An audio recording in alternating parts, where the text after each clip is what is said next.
I would say it's quite an honor to be here after 5 years. My first time here was last year.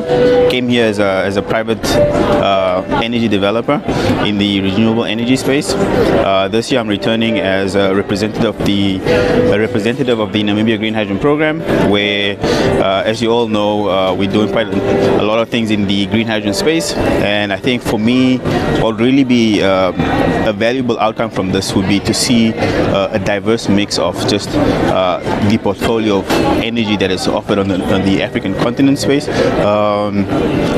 I do understand that this is more of an oil and gas conference, but again, energy is energy, right? And we do need to be cognizant of the fact that the world is also transitioning, and there needs to be a just transition for the Africans as well. So really seeing that blend of energy being discussed and being showcased would be something I'm really, really excited for, and making valuable connections. You know, at the end of the 5 days, I really like to walk away here knowing that I've made connections and we can further the agenda of clean renewable power on the African continent. So thank you.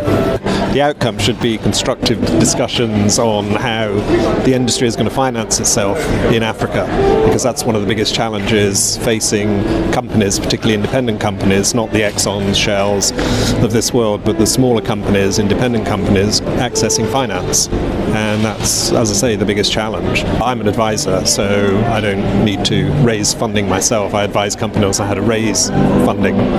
And it's, as I say, just really trying to find new sources of funding, whether it's from the Gulf, whether it's from the Far East, that will come into Africa, particularly for gas and particularly for infrastructure, because that's two areas that are critically underfunded and historically have been underfunded.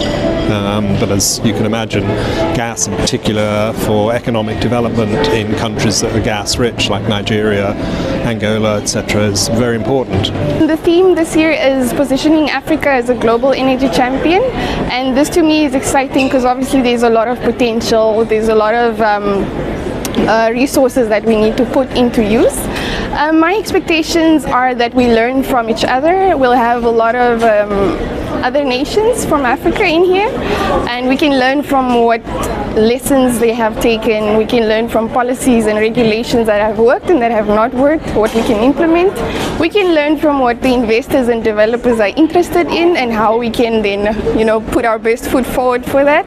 So it's an exciting week. We see how we can do the best of it and learn and implement. So my expectation this week is that we now need to turn Africa from just having potential to practical.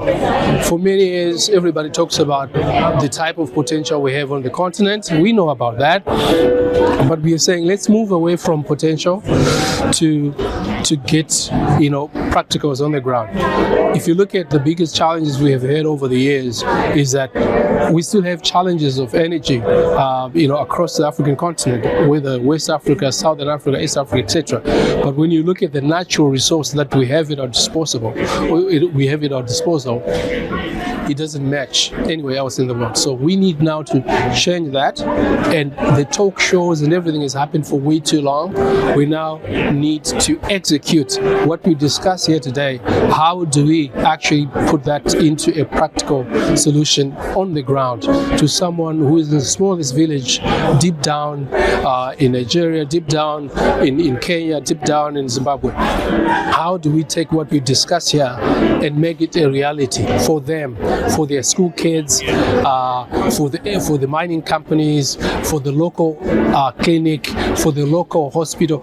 These are the things that we now need to start doing, because for too long we've been having these big talk shows, but there's not much to show for it, and we now need to change that. So my expectation from this conversation today, this week, is to say what we discuss here today, how do we go and put that on the ground so we can start getting results, so we can, because we cannot continue having this energy problem, a perennial problem, left, right and center anyway, when we have so much resource at our disposal. So I'm expecting for us to start closing these deals and getting onto the ground, get our hands dirty, and to cut off the energy crisis that we've seen over the years. That's my expectation. I think this will be very global and inclusive discussions. We have very inclusive panelists, more than 100 countries. Myself, I'm coming from Mozambique, is East Africa, and oil and gas sector, energy secure, and Greenland, we will need to be discussed in very good shape. I think it will be very good event. In Mozambique, we are investing a lot in infrastructure. As you know, the Mozambique country has the major ports in East Coast, and in the port of Beira, we are investing on the jetty to add more flexibility in terms of the vessel discharge, and we have very long pipeline linking Mozambique to Zimbabwe, and this pipeline we are on project engineering study now to increase the capacity from 3 to 5 billion per annum. This is very we are showing that Mozambique is a country which you can trust to move your energy to secure the inland countries like Zimbabwe, Zambia, Botswana, and more else.